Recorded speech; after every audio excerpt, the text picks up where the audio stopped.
আর যারা এখানে আছেন তাদের সবাইকে অসংখ্য ধন্যবাদ উপস্থিত হওয়ার জন্য। সেই সাথে একটু অনুরোধ করব মিউট আনমিউটের দিকে প্লিজ সবাইকে খেয়াল রাখবেন। যদি এটা আনঅথরাইজ হয়ে যায় তারপরে তোমরা খেয়াল রাখি।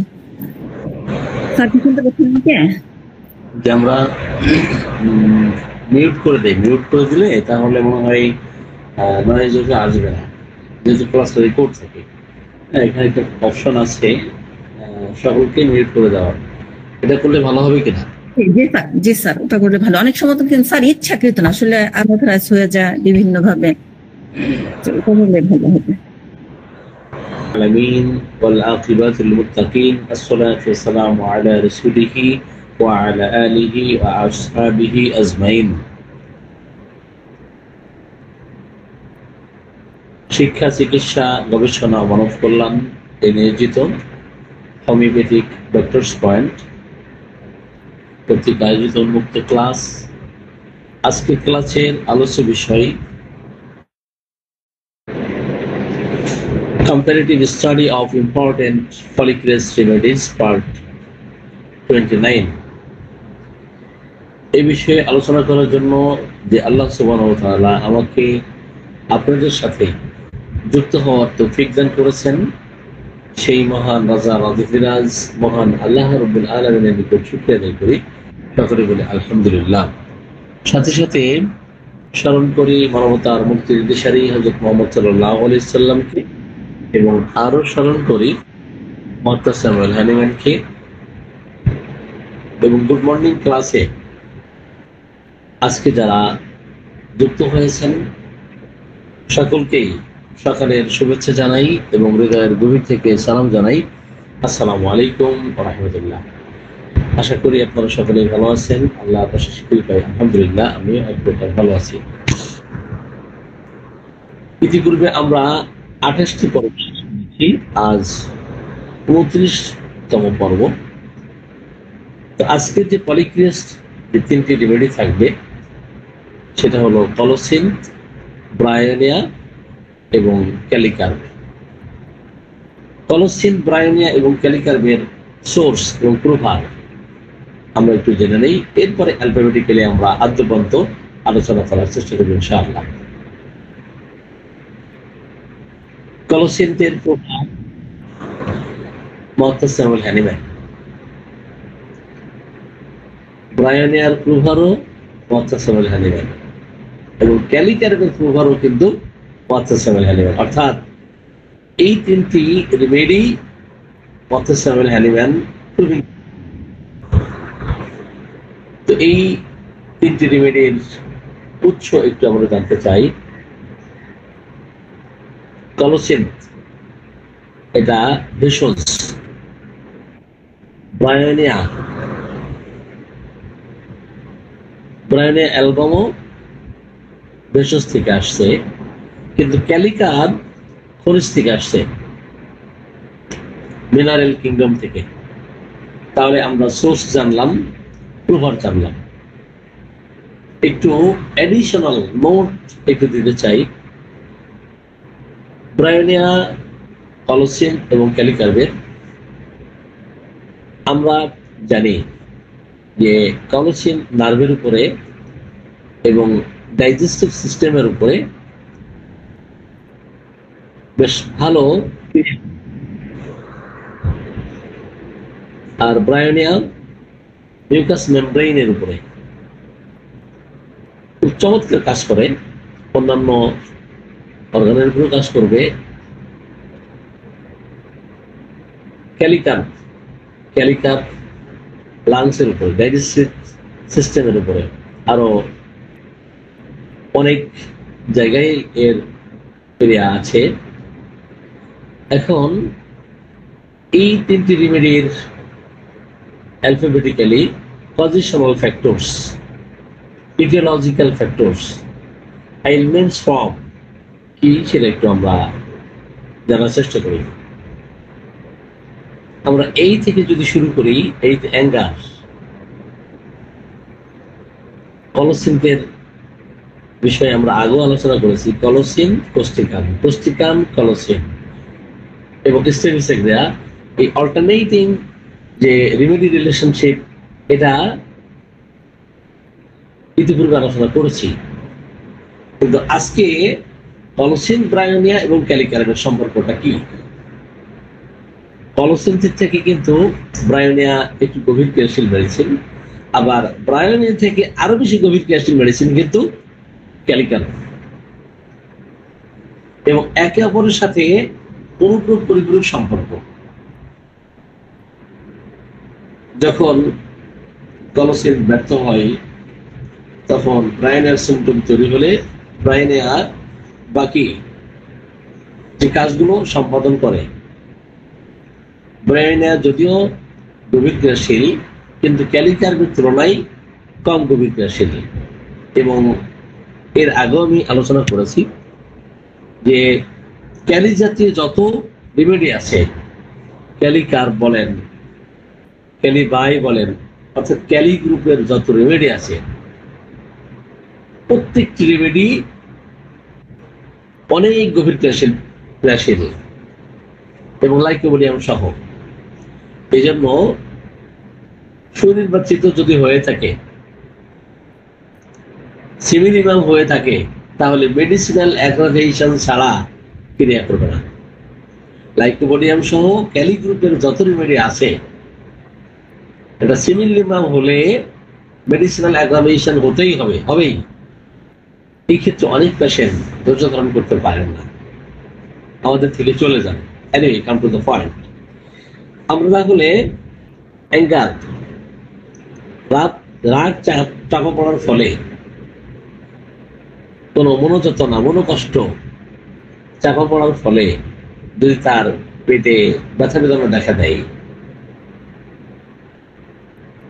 তীব্র বিরাগ, তীব্র ক্ষোভ, তীব্র বিরক্তি, এইগুলো সে যদি চাপা দেয় কলোসিন্থ রোগী, সেক্ষেত্রে তার পেট ব্যথা দেখা দিতে পারে, তার নিউরালজিক পেইন হতে পারে, কলিক হতে পারে, ডিসেন্ট্রির সমস্যা দেখা দিতে পারে।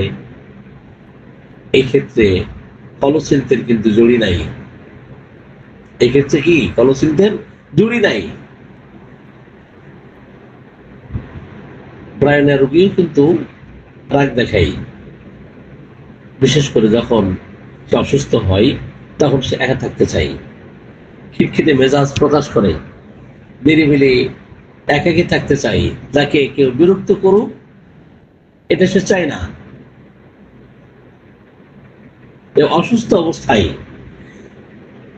উনি যেই পেশায় নিয়োজিত থাকেন, ওই পেশা সংক্রান্ত বিষয়ে, অর্থাৎ বিজনেস নিয়ে তার একটা দুশ্চিন্তা থাকে, অ্যাংজাইটি অ্যাবাউট বিজনেস, এবং এই বিষয়ে সে অনেক সময় প্রলাপ বক্তও থাকে, বিশেষ করে যখন তার জ্বর দেখা দেয়।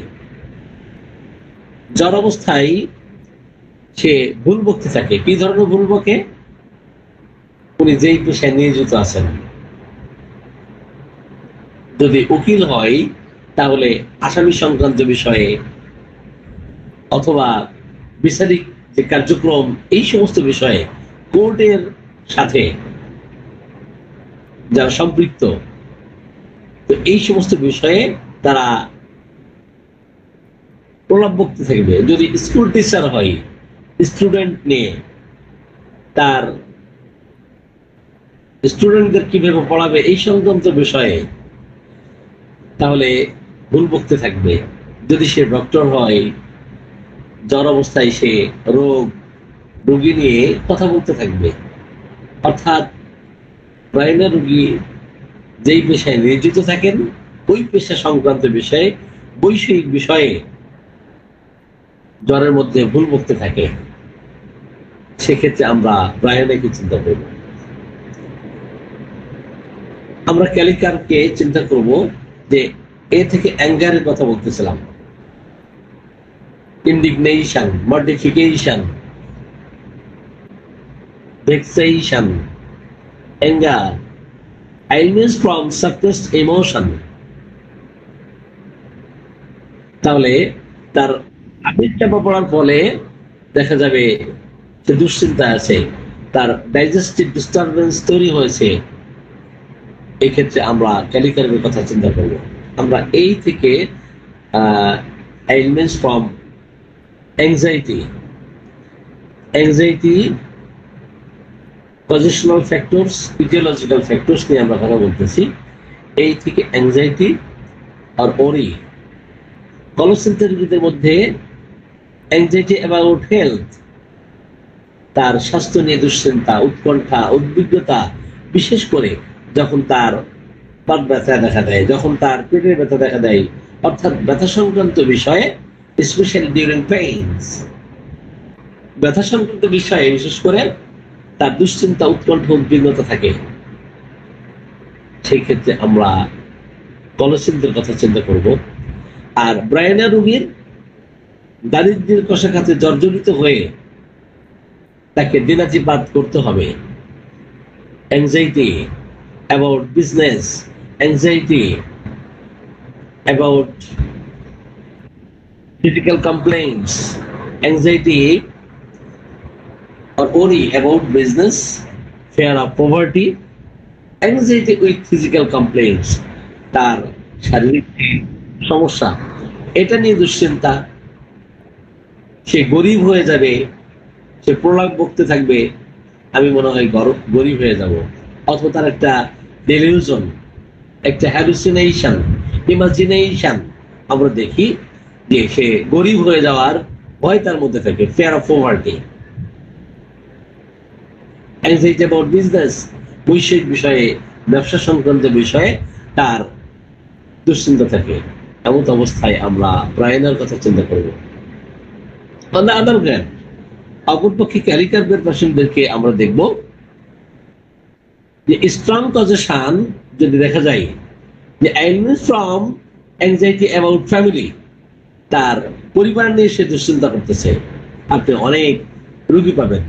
এটা কিন্তু ইমোশনাল স্টেট, ইমোশনাল কন্ডিশন, এটা ভিতরগত অবস্থা। এটা আপনি একেবারে ডিপ হিস্ট্রি না নিতে পারলে এই ইমোশনাল স্টেট কিন্তু আমরা পাবো না। এই জন্য ক্যালিকার্পের স্ট্রং কজেশন যদি আমরা এমন পাই, ailments from anxiety about family members, anxiety about health, তাহলে তার স্বাস্থ্য নিয়ে দুশ্চিন্তা, পরিবার নিয়ে দুশ্চিন্তা, এবং সে সমর্থন হারাবে, সমর্থন পাবে না, তাকে কেউ হেল্প করবে না, এই ধরনের দুশ্চিন্তাও তার থাকে। এমন অবস্থায় আমরা ক্যালিকার্পকে চিন্তা করব। আমরা এই শেষ করে এখন বিতে যাব। তো বি থেকে বিজনেস বিষয়ে, কারণ ওভার ওয়ার্কের কারণে ব্রায়োনিয়া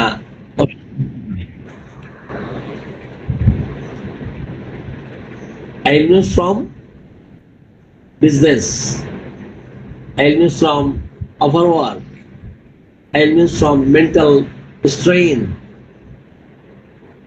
তাহলে অতিরিক্ত কাজকর্মের ফলেও ব্রায়োনিয়া অসুস্থ হতে পারে। যেহেতু ব্রায়োনিয়া চুপচাপ থাকতে চাই, নিরিবিলি থাকতে চাই, তাকে কেউ বিরক্ত করুক এটা চায় না।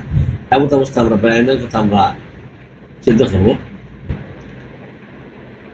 আবার ফিনান্সিয়াল কোনো দুশ্চিন্তা থাকলে, ফিনান্সিয়াল অ্যাংজাইটি থাকলে, সেক্ষেত্রে আমরা ক্যালিকার্পের চিন্তা করব। তার কারণ ক্যালিকার্পের সাথে ন্যাট্রামিয়ার খুব ভালো একটা সম্পর্ক আছে।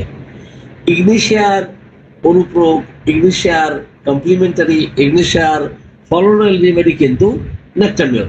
আবার ন্যাট্রামিয়ারের ফলোরয়েল অথবা কমপ্লিমেন্টারি আর টনিক রেমেডি সিপিয়া।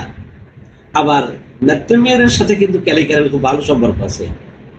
আপনারা নিশ্চয়ই এলেন কিনোট পড়েছেন, কিনোটস অফ এলেন, সেখানে দেখবেন ক্যালিকার অধ্যায়ে সম্ভবত লেখা আছে যে ন্যাট্রামিয়ার যখন ফেইল করবে, সুনির্বাচিত রেমেডি হওয়া সত্ত্বেও, সুনির্বাচিত সুনির্দিষ্ট রেমেডি হওয়া সত্ত্বেও যখন ন্যাট্রামিয়ার ফেইল করবে, তখন মহিলাদের মেন্স বন্ধ থাকলে এই বন্ধ থাকা ঋতুস্রাব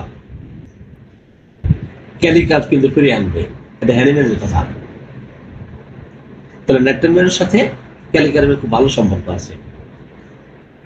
যখন দীর্ঘক্ষণ তাকে দাঁড়িয়ে কাজ করতে হচ্ছে, অথবা দীর্ঘক্ষণ সে অপেক্ষমান, এরপরে অসুস্থতা দেখা দিলে, অথবা দায়ী দায়িত্ব পালন করার ক্ষেত্রে অতিরিক্ত পরিশ্রম করার ক্ষেত্রে, অথবা ফিনান্সিয়াল কোনো ইস্যু থাকলে সেক্ষেত্রে অসুস্থ হলে আমরা ক্যালিকার্বের কথা চিন্তা করি। আমরা শীতে চলে যাই। শীতে cold, exposure to the cold. কলসিন্থিয়া রোগীদের ক্ষেত্রে ঠান্ডা লাগলে তার ডায়রিয়া হতে পারে। ঠান্ডা লাগার কারণে বিশেষ করে বেসমেন্টে যারা কাজ করে এই ক্ষেত্রে গালগামারা হতে পারে, এই ক্ষেত্রে রাস্টক্স হতে পারে, এই ক্ষেত্রে কলসিন্থিয়া হতে পারে। ঠান্ডায় যেহেতু কাতর হয় কলসিন শীত কাতর হয়, ব্রায়োনিয়া গরম কাতর হয়, আর ক্যালিকার কিন্তু শীত কাতর হয়। ব্রায়োনিয়ার কিছু কিছু পেশেন্টকে আপনি শীত কাতরও দেখবেন। তাহলে ঠান্ডা লাগার ফলে যদি ডায়রিয়া দেখা দেয়, পেটে ব্যথা এবং ডায়রিয়া শুরু হয়েছে, কিন্তু জোরে চাপ দিলে পেটে ব্যথা কমে যায়। গরম পানি পান করলে একটু ডায়রিয়ার উপশম থাকে। গরম পানি পান করলে, গরম সেক দিলে পেটে ব্যথার উপশম হয়। আমরা এমন অবস্থায় কলসিনকে চিন্তা করব। আর ঠান্ডা লাগার কারণে এক্সপোজার টু দ্য কোল্ড, ঠান্ডা লাগার কারণে যদি তার বাত ব্যথা দেখা দেয়, অথবা তার প্লুরিসি দেখা দেয়, অথবা বক্ষ সংক্রান্ত কোনো সমস্যা, চেস্ট প্রবলেমস দেখা দেয়, সেই ক্ষেত্রে আমরা ব্রায়োনিয়ার কথা চিন্তা করব। ব্রায়োনিয়া রোগী চাপে উপশম, আবার কলসিন্থিয়া রোগীও চাপে উপশম। কিন্তু কলসিন্থিয়া রোগী চাপ দিলে, হার্ট প্রেশার করলে এবং উত্তাপ প্রয়োগ করলে ভালো ফিল করে। আর ব্রায়োনিয়া রোগী যেমন তার কাশি হয়েছে, তার চেস্ট ট্রাবলস দেখা দিয়েছে, চেস্ট কমপ্লেন্স দেখা দিয়েছে, তো কাশি শুরু হয়েছে, বুকে ব্যথা, কাশির কারণে বুকে ব্যথা, দুই হাত চেপে ধরে, বুকটাকে দুই হাতে চেপে ধরে কাশতে থাকবে এবং শুষ্ক কাশি থাকবে যেন ব্যথা না লাগে। এবং ব্যথার ধরনটা কেমন থাকবে, টাইপটা কেমন থাকবে, ব্রায়োনিয়ার সুস্ফোটানোর মতো ব্যথা থাকবে। তার যদি বাত ব্যথা দেখা দেয়, অর্থাৎ ব্রায়োনিয়া রোগীর বাত ব্যথা দেখা দেয়, প্লুরিসি দেখা দেয়, দেখবেন চাপে বসেও হবে এবং সুস্ফোটানোর মতো ব্যথা থাকবে। এবং স্লাইটেস্ট মোশনে, হালকা সঞ্চালনও দেখবেন, মানে অতি অল্প সঞ্চালনেই মুভমেন্টেই তার ব্যথা, তার কষ্ট বেড়ে যাবে। এমন অবস্থায় অবশ্যই আমরা ব্রায়োনিয়াকে চিন্তা করব। ঠান্ডা লাগার কারণে যদি তার দুর্বলতা দেখা দেয়, ক্রনিক উইকনেস, ক্রনিক কফ, সেই ক্ষেত্রে আমরা ক্যালিকার্বের কথা চিন্তা করব। এখন ক্যালিকার্বের কাশি এবং ব্রায়োনিয়ার কাশি উভয় রিমেডির মধ্যেই কিন্তু সুস্ফোটনের ব্যথা আছে। উভয় রিমেডির সাথেই কিন্তু একটার সাথে আরেকটা কমপ্লিমেন্টস আছে। বাট কখন আমরা এই উভয় রিমেডিকে ডিফারেন্সিয়েট করতে পারবো, পৃথক করতে পারবো? ব্রায়োনিয়া রোগী চুপচাপ থাকে, ক্যালিকার্বের রোগীও চুপচাপ থাকে। ব্রায়োনিয়া রোগীরও সুস্ফোটনের ব্যথা আছে, ক্যালিকার্বের রোগীরও কাশির ক্ষেত্রে সুস্ফোটনের ব্যথা আছে। কিন্তু যেই পার্শ্বে ব্যথা ওই পার্শ্বে শয়ন করলে ব্রায়োনিয়া ভালো ফিল করে, আর যেই পার্শ্বে ব্যথা ওই পার্শ্বে শয়ন করলে ক্যালিকার্বের রোগ লক্ষণ বেড়ে যায়। ক্যালিকার শীত কাতর, ব্রায়োনিয়া গরম কাতর। ক্যালিকার্বের রোগ লক্ষণ বৃদ্ধি হয় সাধারণত রাত 1টা, 2টা, 3টা, 4টা এই সময়ে, এবং ঠান্ডা সে একেবারেই সহ্য করতে পারে না। Slightest exposure two cold air, শীতকালে দেখবেন যে ঠান্ডা বাতাস একেবারেই সে দিতে পারে না, সহ্য করতে পারে না, এত বেশি শীত কাতর থাকে। ক্যালিকার্বের দেহ স্থূলকায় হয় এবং ফ্লাটি থাকে, থলথলে নরম থাকে, যেহেতু এখানে কার্ভ আছে, তাই না? আর ব্রায়োনিয়া রোগীর দেখবেন তার বলিষ্ঠ দেহ, কদাকার চেহারা, এবং তার মাসল, এই মাসল থাকবে রিজিড, শক্ত থাকবে। সেক্ষেত্রে আমরা ব্রায়নে এবং ক্যালিকারকে পার্থক্য করবো এইভাবে। আমরা সি থেকে কোল্ড ড্রিঙ্কস, সি থেকে আসি কোল্ড ড্রিঙ্কস। তো কোল্ড ড্রিঙ্কস গরমের সময় অনেকেই ঠান্ডা পানি পান করতে চায়, ঠান্ডা পানি পান করে, কিন্তু ঠান্ডা পানি পান করার পরে তার ক্রাম্পিং পেইন যদি শুরু হয়, কি হয়? Colic and cramps aggravated by cold drinks. ঠান্ডা পানি পান করার ফলে দেখা গেছে তার ক্রাম্পিং পেইন শুরু হয়ে গেছে, কলিক শুরু হয়ে গেছে, চুল ব্যথা শুরু হয়ে গেছে, এবং চাপ দিলে ভালো লাগতেছে, গরম পানি পান করলে ভালো লাগতেছে, এবং সেই সাথে তার রাগও থাকতেছে। আমরা এমন অবস্থায় পলিসিনকে চিন্তা করব। ঠান্ডা পানি পান করার ফলে যদি বমি বমি ভাব হয় এবং তার বদহজমের সমস্যা দেখা দেয়, dyspepsia and nausea from cold drinks in summer season, দেখবেন এই গরমের সময়ে তার বদহজম দেখা দিচ্ছে, তার বমি ভাব দেখা দিচ্ছে। কি কারণে? কোল্ড ড্রিঙ্কস পান করার ফলে, ঠান্ডা পানি পান করার ফলে। কিন্তু তার প্রবল পিপাসা থাকবে, বমি আছে, বমি বমি ভাব আছে, তার বদহজম দেখা দিচ্ছে, তার ঠান্ডা পানি পান করার অদম্য স্প্রিয়া থাকবে, আবারও সে ঠান্ডা পানি পান করতে চাইবে, এবং অনেক পরিমাণে লার্জ কোয়ান্টিটিস অফ ওয়াটার, অনেক পরিমাণে সে পানি পান করবে, অ্যান্ড লং ইন্টারভ্যালস, দীর্ঘক্ষণ পর পর চুপচাপ থাকতে চাইবে, তার অবশ্যই নেই কনস্টিপেশন থাকবে, প্রচন্ড কোষ্ঠবদ্ধতা থাকবে। এত পানি পান করার পরও তার জিভ শুকিয়ে যাবে, তার ঠোঁট শুকিয়ে যাবে, তার মুখ শুকিয়ে যাবে, তার তালু শুকিয়ে যাবে। এমত অবস্থায় অবশ্যই ব্রায়োনাকে চিন্তা করবেন। ঠান্ডা পানি পান করার ফলে যদি তার চেস্ট কমপ্লেইন্স দেখা দেয়, স্টমাক অ্যান্ড চেস্ট কমপ্লেইন্স ওরস ফ্রম কোল্ড ড্রিঙ্কস, ক্যালিকার রোগী তো ঠান্ডা পানি পান করতে পারে না। যদি কখনো ঠান্ডা পানি পান করে তাহলে তার পাকস্থলীর সমস্যা দেখা দিবে, তার কাশি শুরু হবে, কিন্তু এই কাশিতে ফুসফুটানোর ব্যথা থাকবে, এবং রাত 1টা 2টা 3টা 4টার সময় বৃদ্ধি হবে। এমন অবস্থায় আমরা অবশ্যই ক্যালিকার চিন্তা করব। আমরা সি থেকে কন্ট্রাডিকশন অর ইমোশনাল সাপ্রেশন, কারণ টনসিলতে রোগী দেখবেন তাকে যদি বাধা দেওয়া হয়, তাকে প্রতিবাদ করা হয়, প্রতিরোধ করা হয়, তাকে থামিয়ে দেওয়া হয়, রাগ কিন্তু চেপে রাখে। Ailments from indignation, ailments from suppression of anger, রাগ চাপা পড়ার পরে, অথবা তার তীব্র যে ক্রোধ আছে, ক্ষোভ আছে, এই ক্ষোভ চাপা পড়ার ফলে অসুস্থ হলে অবশ্যই আমরা টনসিলকে চিন্তা করব। কিন্তু সাধারণত তার কলিক আর ক্রাম্পিং পেইন শুরু হয়, নিউরোলজিক পেইন শুরু হয়, চুল ব্যথা দেখা দেয়, আমরা টনসিলকে চিন্তা করব। আর ব্রায়োনিয়া রোগীদেরকে আমরা যদি দেখি যে রাগ চাপা পড়ছে, এখন রাগ চাপা পড়ার পর থেকে হয়তো তার মাথা ব্যথা দেখা দিচ্ছে, কিন্তু মাথা ব্যথা সে চেপে ধরলে ভালো ফিল করে, একটু মুভমেন্ট করলে, ওয়াকিং এ অ্যাগ্রাভেশন হয়, মোশনে অ্যাগ্রাভেশন হয়, মুভমেন্টে অ্যাগ্রাভেশন হয়, সে চুপচাপ চোখ বুঝে শুয়ে থাকতে চাইবে এবং ঠান্ডা বিলাস করবে, মাথায় ঠান্ডা দিতে চাইবে, সে পছন্দ করবে। এমন অবস্থায় পিপাসা প্রবল থাকবে, কোষ্ঠকাঠিন্য থাকবে, এবং লেট মি অ্যালোন, সে বলতে থাকবে লেট মি অ্যালোন, আমাকে একা থাকতে দাও। এমন অবস্থায় অবশ্যই আমরা ব্রায়োনের কথা আমরা চিন্তা করব।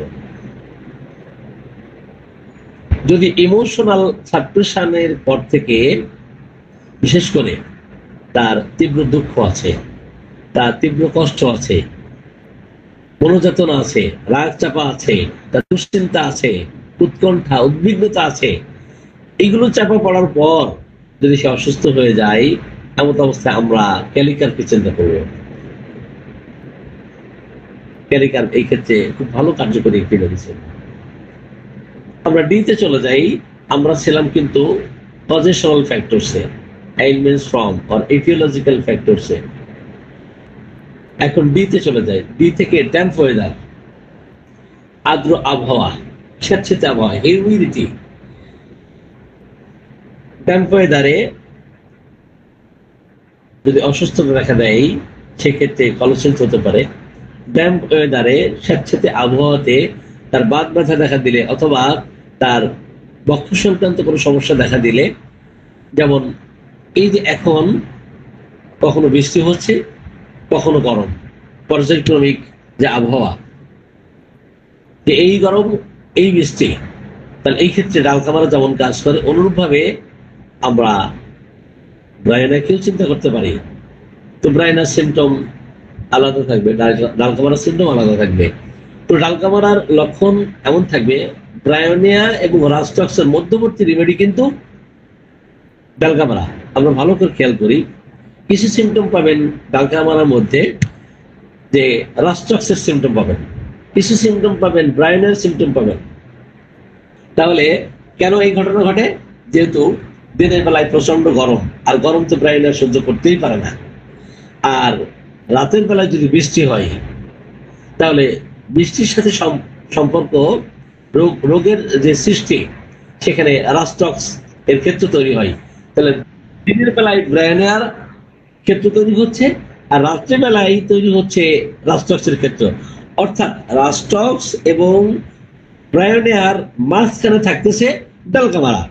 তাহলে কিছু সিমটম পাবো আমরা রাস্টক্সের, আর কিছু সিমটম পাবো আমরা ব্রায়োনিয়ার। অর্থাৎ মিডল রেমেডি হিসেবে আমরা ডাল কামারাকে অ্যাপ্লাই করব। ওকে, তাহলে ড্যাম্প ওয়েদারে যারা বরফ কারখানায় কাজ করে, নদী নালা খাল বিল হাওর বড়, বিশেষ করে যারা জেলে মাছ ধরতে হয়, পানির সংস্পর্শে থাকতে হয়, এই ক্ষেত্রে রাস্টক্সের ক্ষেত্র তৈরি হয়, এই ক্ষেত্রে ন্যাট্রাম সালফের ক্ষেত্র তৈরি হয়, এই ক্ষেত্রে থোজার ক্ষেত্র তৈরি হয়, এই ক্ষেত্রে ডাল কামারার ক্ষেত্র তৈরি হয়।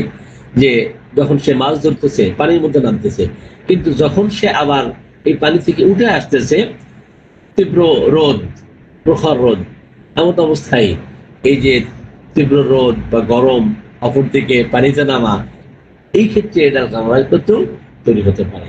তাহলে এই সমস্ত প্রত্যেকটা রেমেডিকে আমাদের স্পেসিফাই করতে হবে, সিম্পলিফাই করতে হবে, ইন্ডিভিজুয়ালাইজ করতে হবে। আর্দ্র আবহাওয়ার কারণে, স্যাঁতসেঁতে আবহাওয়ার কারণে যদি কিনা আমরা দেখি কোনো রোগীর বারবার ঠান্ডা লাগতেছে এবং এটা ক্রনিক অবস্থায় চলে গেছে, দুর্বলতা, প্রচন্ড মাত্রায় দুর্বলতা। কারণ ক্যারিকার্বের রোগী কিন্তু দুর্বল থাকে, যদিও সে মোটা সোটা হয় কিন্তু শারীরিক ও মানসিক অনেক বেশি দুর্বলতা থাকে। এই ক্ষেত্রে আমরা ক্যালিকার্বের কথা বলে চিন্তা করব। আমরা বিশেষ করে ইতে যাই, ইতে ইটিং, ই থেকে ইটিং, ই থেকে এক্সাইটমেন্ট, ই থেকে এক্সারশন, ফিজিক্যাল আর মেন্টাল এক্সারশন। তাহলে ই থেকে ইটিং আফটার, ই থেকে এক্সাইটমেন্ট, ই থেকে এক্সারশন, ফিজিক্যাল এক্সারশন আর মেন্টাল এক্সারশন। তাহলে ইটিং, ফল খাওয়ার পরে দেখবেন অনেক মানুষের, বিশেষ করে ফল একটু বেশি খাওয়া হয়ে গেছে, এই ক্ষেত্রে চাইনার ক্ষেত্রে তৈরি হতে পারে, এই ক্ষেত্রে কলসিন্থের ক্ষেত্রেও তৈরি হতে পারে। অথবা অপাচ্য যে সমস্ত খাবার, যে সমস্ত শিশু দেখবেন ইনডাইজেস্টেবল ফুড ডিজায়ার করে, বিশেষ করে চক, পেন্সিল, খড়িমাটি অথবা বালু, মানে হাতের কাছে যাই পাই, অপাচ্য অখাদ্য যেটা, সেটা সে মুখে দেয়, খায়। ইট, কাঠ, চুন, পেন্সিল, তো এইগুলো খাওয়ার ফলে যদি কেনা তার পেটে প্রচন্ড ব্যথা বেদনা শুরু হয়ে যায়, অথবা ডায়রিয়া শুরু হয়, অথবা ফল খাওয়ার পরে যদি তার কলিক শুরু হয়ে যায়, ডায়রিয়া দেখা দেয়, অথবা পনির খাওয়ার পরে যদি তার পেটের ট্রাবল দেখা দেয়, এমন অবস্থায় আমরা কলসিনকে চিন্তা করব। আর চায়নাকে চিন্তা করব কখন? ফল খাওয়ার পর অসুস্থ হয়েছে, তার ডায়রিয়া শুরু হয়েছে। আমি একটা ঘটনা বলি, ইতিপূর্বে এই ধরনের আমি অনেক কেস আপনাদেরকে শেয়ার করেছি। যারা নতুন তাদের জন্য আজকে আমি নতুন করে আবারও শেয়ার করতে চাই। আমার কাছে একজন কলেরার পেশেন্ট আসে, তো এই কলেরার পেশেন্ট মুগদা হসপিটালে প্রায় 3 থেকে 4 দিন অ্যাডমিট ছিল, ভর্তি ছিল সেখানে। তো 13টা কলেরা স্যালাইন শেষ হয়েছে। তো 13টা কলেরা স্যালাইন শেষ হওয়ার পরেও তার কলেরা কিন্তু বন্ধ হয় না। তো সর্বশেষ তাকে মহাখালীতে নেওয়া হবে এই সিদ্ধান্ত পারিবারিকভাবে। কিন্তু এই মেয়ের মামা, ওনার পরিবারের সকল সদস্য আমার কাছে চিকিৎসা নেন। তো বললেন, নাসির ভাই, আমার ভাগ্নির তো কলেরা স্যালাইন 13টা শেষ হয়ে গেছে, বাট কলেরা তার বন্ধ হয় না। এমন অবস্থায় হোমিওপ্যাথিক কোনো ট্রিটমেন্ট আছে? আমি বললাম, জি, যদি কিনা সঠিক মেডিসিন আমি অ্যাপ্লাই করতে পারি 24 ঘন্টার মধ্যেই কলেরা ভালো হওয়া সম্ভব, এমন রেমেডি আমাদের কাছে আছে। তো যাই হোক, উনি আমার কথায় আশ্বস্ত হয়ে আমার চেম্বারে আসলেন। আসার পরে আমি হিস্ট্রি নেওয়ার চেষ্টা করলাম। এই যে ফল খাওয়ার কথা বলতে গিয়ে এই ঘটনাটা আমার মনে পড়লো। তো যাই হোক, এরপর হিস্ট্রি নিতে নিতে রোগের যে ইতিহাস, কিভাবে সে কলেরা আক্রান্ত হলো, এটা উনি বলতে পারতেছেন না। আমি বললাম, আচ্ছা, যখন আপনি কলেরা আক্রান্ত হলেন তার আগে কি জাতীয় খাবার খেয়েছিলেন? উনি বলতে পারছেন না। আমি বললাম, আপনি একটু ভালো করে স্মরণ করেন, যেদিন আপনি কলেরা আক্রান্ত হলেন ওই দিন সারাদিন কি কি খাবার খেয়েছিলেন? তো উনি যেহেতু অনেক দুর্বল হয়ে গেছেন এবং অনেক ফ্লুইড লস হয়েছে, তো এখন তার কিন্তু ওই স্মৃতিশক্তি ওইভাবে নাই, ব্রেন কাজ করতেছে না। উনি একটা পর্যায়ে বলতে পারলেন যে আমি আজ থেকে 3-4 দিন আগে কাঁঠালের বিচি এবং চিংড়ি মাছ দিয়ে কাঁঠালের বিচি এটা ভুনা করেছিলাম এবং খুব সুস্বাদু ছিল। এটা আমি ভরপুর খেয়েছিলাম, সকালে খেয়েছি, দুপুরে খেয়েছি, রাতে খেয়েছি। এরপরের দিন আমার কলেরা শুরু হয়ে গেছে। যেমন পাতলা পায়খানা তেমন বমি, যত পাতলা পায়খানা তত বমি। এখন 13টা কলেরা স্যালাইন শেষ হয়েছে, কিন্তু আমার কলেরা বন্ধ হয় না। তো আমি তাও চিন্তা করলাম যে কাঁঠাল থেকে যে বিচিটা আসতেছে, তো কাঁঠালের বিচি এটা ফলেরই একটা অংশ, ফলের একটা পার্ট। অতএব এই ফল খাওয়ার ফলে তার ডায়রিয়া দেখা দিয়েছে এবং এক্সেসিভ ফ্লুইড লস হয়েছে, চেহারা ফ্যাকাশে হয়ে গেছে এবং খুব বেশি দুর্বল। আমি বললাম, ঠিক আছে, কলেরা স্যালাইন চলতেছে আপাতত, ওগুলোর প্রয়োজন নাই, আমি ওষুধ দিলেই আমূল পরিবর্তন হবে। তো আমি বেশি আর ইতিহাস নেওয়ার চেষ্টা করি নাই। আরো কয়েকটা লক্ষণ নিয়েছি। তার পেটের কি অবস্থা? বললো, পেট একেবারে ফুলে আছে, যদিও পাতলা পায়খানা হয়ে যাচ্ছে, বমি হচ্ছে, কিন্তু পেট ফাঁপা কমতেছে না। পেট ফাঁপা কমে না। দেখবেন চায়না রোগীদের ক্ষেত্রে যে ঢেকুর উঠে না, বায়ু নিঃসরণ হয় না, মল অতিরিক্ত বের হলেও, বমি হলেও তার পেট ফাঁপা কিন্তু কমে না। এই সমস্ত লক্ষণ নিয়ে আমি চায়না অ্যাপ্লাই করলাম LM1 পাওয়ার। তো LM1 পাওয়ার দেওয়াতে এবং খুব ঘন ঘন মাত্রায় দিয়েছি, রিপিটেড ডোজ করেছি 5 মিনিট অন্তর অন্তর, যেহেতু আমি সময় কম পাবো, কারণ কলেরা রোগী কিন্তু সময় দেয় না সাধারণত। তো 5 মিনিট অন্তর অন্তর আমি চায়না দিতে থাকলাম। তো 2 ডোজ অর্থাৎ 10 মিনিটের ব্যবধানে রোগীর শরীরে ঘাম দেওয়া শুরু করলো। এটা খুব পজিটিভ সাইন। তার কারণ হলো, রোগীর শরীর থেকে এত পরিমাণে ফ্লুইড লস হয়েছে, তার শরীর ঘামার কথা নয়, কিন্তু ওষুধ অ্যাপ্লাইয়ের পরে তার শরীর যখন ঘামা শুরু করেছে, এটা কিন্তু পজিটিভ সাইন। তো আমি 5 মিনিট পর কয়েক ডোজ দিলাম। দেওয়ার পরে আগে যেমন 10 মিনিট বা 15 মিনিটের ব্যবধানে বা 5 মিনিটের ব্যবধানে বারবার স্টুল ত্যাগ করতে হচ্ছিল, তার কলেরা দেখা দিচ্ছিল, এটা কিন্তু ফ্রিকোয়েন্সি কমে আসছে, অনবরত হচ্ছিল, এটা কিন্তু কম হয়ে গেছে। এরপরে যখন দেখলাম যে অন্তত 7-8 বার দেওয়া হয়ে গেছে, আমি ওইটাকে পরিবর্তিত মাত্রা করলাম। নেক্সট পোটেন্সি না দিয়ে আমি অল্টার ডোজ করলাম, অর্থাৎ ওই শিশির মধ্যেই 8 বার এই ডোজটা শেষ হলে আমি নতুন করে পানি দিলাম। সেখানে পানি দেওয়ার পরে আবার ওইটাকে ঝাঁকি দিয়ে আবার সেবন করতে বললাম। তো এতে করে মোটামুটি 2-3 ঘন্টার মধ্যেই কিন্তু একেবারেই তার পাতলা পায়খানা বমি এটা নিয়ন্ত্রণ চলে আসছে। আমি বললাম এখন আপনারা বাসায় যেতে পারেন, যেহেতু 2-3 ঘন্টা আমি চেম্বারে থাকা অবস্থায় তাকে চিকিৎসা দিয়েছি এবং ভালো রেজাল্ট পেয়েছি। এখন রুগীর ঘুম আসবে, যেহেতু এই 3-4 দিন সে ঘুমাতে পারে নাই, একটা ঘুম আসবে, এই ঘুমের মধ্যে তাকে ডিস্টার্ব করবেন না কেউ। এবং সকাল ভোর হয়ে গেল অথবা সকাল হয়ে গেল, এই সময় দেখবেন তার পেটে যা আছে সব আবার বের হয়ে যাবে, বের হয়ে আস্তে আস্তে সে ভালোর দিকে যাবে। যাই হোক, যেহেতু তার হিমোগ্লোবিন কম হয়ে গেছে, প্রচন্ড দুর্বলতা, আয়রন ডিফিসিয়েন্সি দেখা দিয়েছে, তো চায়নার কমপ্লিমেন্টারি রেমেডি কিন্তু ফেরামেট।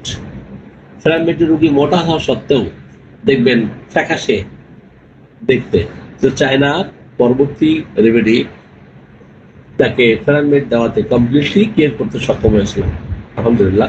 Anyway, come to the point, আমরা ফল খাওয়ার পরে যে ডায়রিয়া দেখা দিল এই হিস্ট্রিটা বলতেছিলাম।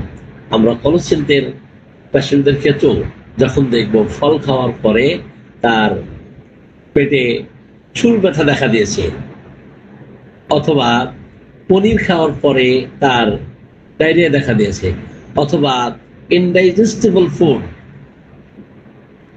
বিশেষ করে অপাচ্য খাবার খাওয়ার ফলে তার পেটে পীড়া দেখা দিয়েছে, এমন অবস্থা হতে পারে ক্যালকিরেকার, হতে পারে সাইলিশিয়া, হতে পারে কলসিন। কলসিনদের সিমটম থাকতে হবে। যদি আমরা দেখি এমন যে খাওয়ার পরে তার বমি ভাব, খাওয়ার পরে বদহজম, খাওয়ার পরে তার মাথা ব্যথা, যেহেতু ব্রাইনার রোগী তার চুপচাপ থাকতে ভালো লাগে, তো খাওয়াটা এটাও তার কাছে কষ্ট, খাওয়াটাও তার কাছে কষ্টকর অবস্থা। যদি খাওয়ার পরে মাথা ব্যথা, খাওয়ার পরে বিবমিষার ভাব, অথবা খাওয়ার পরে তার পাকস্থলীর গোলযোগ দেখা দিচ্ছে, প্রবল পিপাসা, কোষ্ঠকাঠিন্য আছে, আপনি অবশ্যই ক্ষেত্রে ব্রাইনের কথা চিন্তা করবেন এবং অনেক পরিমাণে সে পানি পান করতে চাই। খাওয়ার পরে তার পেট ফেপে গেছে, প্রচুর পেট ফেপে গেছে এবং সেখানে সুস্ফোটানোর মতো ব্যথা, প্রচন্ড ব্যথা। এখন যেই পাশে তার পেট ব্যথা, ওই পাশে শয়ন করলেই আরো তীব্রতা ধারণ করতেছে এবং এই ব্যথাটা রাত 1টা, 2টা, 3টার মধ্যে দেখা দিচ্ছে, আপনি অবশ্যই এই ক্ষেত্রে ক্যালিকার অ্যাপ্লাই করবেন। সম্মানিত চিকিৎসকবৃন্দ, আমরা এই থেকে এক্সাইটমেন্ট দেখবেন উত্তেজনার ফলে যখন তার নিউরালজিয়া দেখা দেয়, ক্রাম্পিং পেইন শুরু হয়, সেই ক্ষেত্রে আমরা কলসিনদের কথা চিন্তা করতে পারি। উত্তেজনার ফলে তার মাথা ব্যথা দেখা দিলে অথবা গ্যাস্ট্রিক কমপ্লেইনস দেখা দিলে আমরা সেই ক্ষেত্রে ব্রায়নের কথা চিন্তা করতে পারি।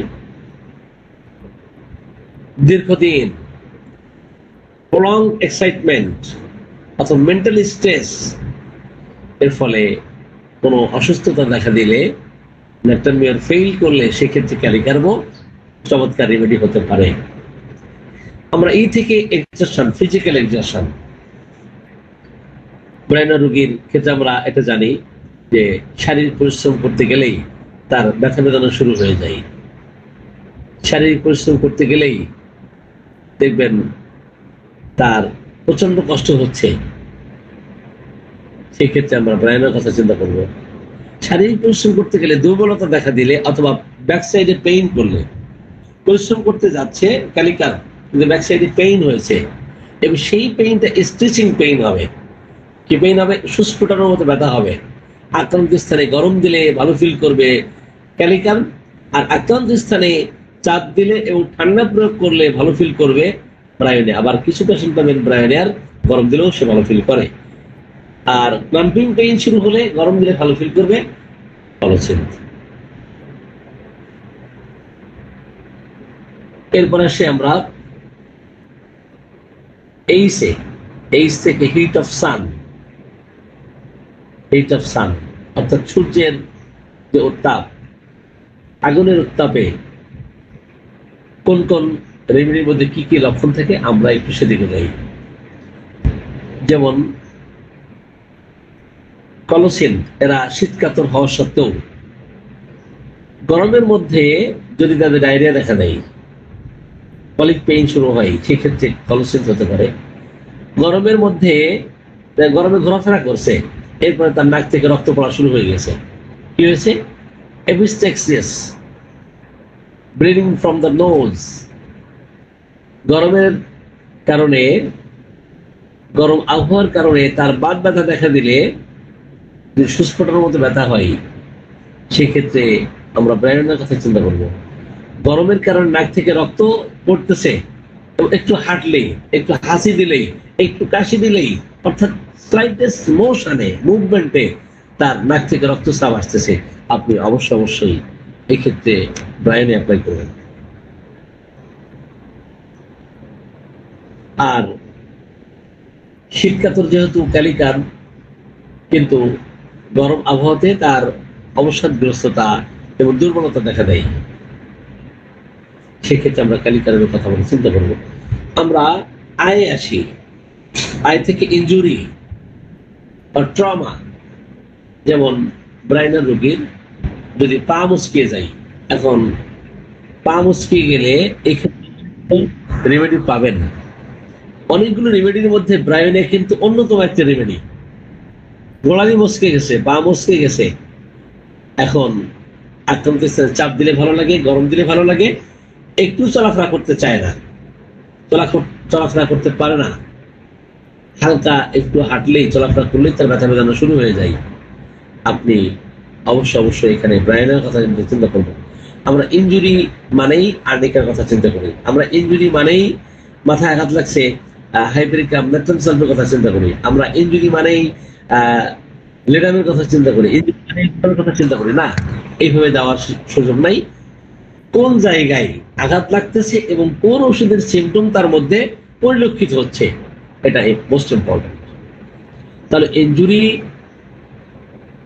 ফলে যদি তার ইনফ্লামেশন তৈরি হয়, সাপোজ প্রাইমারি ইনজুরিতে দেখবেন আর্নিকা হয়তো ভালো কাজ করে, কিন্তু আর্নিকা দেওয়ার পরেও রোগী যখন ভালো না হয়, এটা দীর্ঘদিন চলতে থাকে, তখন ব্রায়োনিয়া, রাস্টক্স অথবা আর্নিকার পরে লিরামপাল, এগুলো খুব চমৎকার কাজ করে। যেমন আর্নিকার রোগীদের ক্ষেত্রে আঘাত লাগছে, কিন্তু এই আঘাতটা হচ্ছে একেবারে ডিপ মাসলে, আর্নিকা দিলে তার হয়তো সাময়িক উপশম হচ্ছে, বাট কিউর হচ্ছে না। ডিপ টিস্যুতে ইনজুরি হলে অবশ্যই আর্নিকার পরে বেলিস্পার খুব চমৎকার কাজ করবে। এক্ষেত্রে বেলিস্পার এর জুড়ি নাই। এখন ইনজুরির পরে দুর্বলতা, ইনজুরির পরে কি হয়েছে? তার প্রচন্ড দুর্বলতা, এবং এই ব্যথা রাত 1টা, 2টা, 3টার সময় বৃদ্ধি পায় ঠান্ডা বাতাসে, এবং ঠান্ডায় বাড়ে, সেক্ষেত্রে আপনি ক্যালিকারের কথা চিন্তা করবেন এবং সুস্ফোটনের মধ্যে ব্যথা থাকবে। এরপর আসি আমরা এম, অ্যালফাবেটিক্যালি এম এ আসি। এম থেকে motion, motion or travel. M থেকে মিল্ক। তো দুধ পান করার পরে যদি কারো বদহজম দেখা দেয়, বমিভাব দেখা দেয়, পিপাসা খুব বেশি থাকে, সেই ক্ষেত্রে ব্রায়োনিয়া। আর দুধ পান করার পরে ডায়রিয়া দেখা দেয় এবং কলিক পেইন শুরু হয়, সেই ক্ষেত্রে কলসিন। আর দুধ ক্যালিকার একেবারেই সহ্য করতে পারে না, ইনটলারেন্স অফ মিল্ক, যেমন ক্যালকিরেকার দুধ সহ্য করতে পারে না, সালিসা দুধ সহ্য করতে পারে না, বিশেষ করে মাদার্স মিল্ক। আর ক্যালিকারবো দুধ সহ্য করতে পারে না। তো দুধ সহ্য করতে পারে না, দুধ পান করলেই তার ফ্ল্যাটুলেন্স শুরু হয়ে যায়, তার ডায়রিয়া শুরু হয়ে যায়, সেক্ষেত্রে অবশ্যই আমরা ক্যালিকারকে চিন্তা করব। এম থেকে মোশন, মোশন অর ট্রাভেল। তাহলে সঞ্চালনে কোন মেডিসিনের, কোন রেমেডির কি লক্ষণ আমরা পাবো? কলসিন্থ রোগীদের ক্ষেত্রে সঞ্চালনে কলিক পেইন শুরু হয়ে যায়, এই কারণে সে বেন্ডিং থাকে, বেন্ডিং, দ্বিভাজ হতে থাকে, সামনের দিকে ঝুঁকে একেবারে দ্বিভাজ হয়ে যায়, ডাবল বেন্ডিং এ তার অ্যামিলিয়ারেশন হয়। আর ব্রাইনা রোগীদের সাপোজ তার বাত ব্যথা দেখা দিয়েছে অথবা মাথা ব্যথা দেখা দিয়েছে, সামান্য সঞ্চালনেও তার ব্যথা বেড়ে যায়। গাড়িতে উঠেছে, রিক্সায় উঠেছে, তো মোটরসাইকেলে যাচ্ছে, মানে যানবাহনে উঠলেই যদি একটু ঝাঁকি লাগে, জার্কিং শুরু হয়ে যায়, দেখবেন ব্রাইনা রোগী চেপে ধরবে। যেখানে ব্যথা সেখানে চেপে ধরবে। যদি হাঁটুতে ব্যথা থাকে হাঁটু দুই হাতে চেপে ধরবে, হাঁটুতে যেন ঝাঁকি না লাগে। এমত অবস্থায় আপনি অবশ্যই এই ক্ষেত্রে ব্রাইনার কথা চিন্তা করবেন। সঞ্চালন বৃদ্ধি ক্যালিকার বসে, কিন্তু ক্যালিকার গরম দিলে বসম হয় এবং দুর্বলতা প্রচন্ড থাকে এবং সুস্পন্ন মতো ব্যথা থাকে এবং আক্রান্ত পাশের চেপে শয়ন করলে বেড়ে যায়। আপনি অবশ্যই এই ক্ষেত্রে ক্যালিকারের কথা চিন্তা করবেন। আমরা পিতে চলে যাই। এন এন এন এর তেমন কিছু পাই নাই। পি পি থেকে প্রেগন্যান্সি অর্থাৎ চাইল্ড বার্থে আমরা এই তিনটা রেমেডির কি কি লক্ষণ পাবো। যেমন যে সমস্ত মায়েরা সন্তান প্রসব করে, এখন সন্তান প্রসবের পরে দেখা গেছে কোনো কোনো সন্তানকে আপনি পাবেন যে এক পাশের ব্রেস্ট ফিডিং করে, আরেক পাশের ব্রেস্ট ফিডিং করে না। তো এই ক্ষেত্রে কি হয়, এক পাশে ব্রেস্ট ফিডিং করলে আরেক পাশে ব্রেস্ট ফিডিং না করলে যে দুধটা সঞ্চয় হয়, যেই পাশে ব্রেস্ট ফিডিং করতেছে না এই পাশে কিন্তু অ্যাকুমুলেশন অফ মিল্ক এটা কিন্তু সাপ্রেশন হতে থাকে।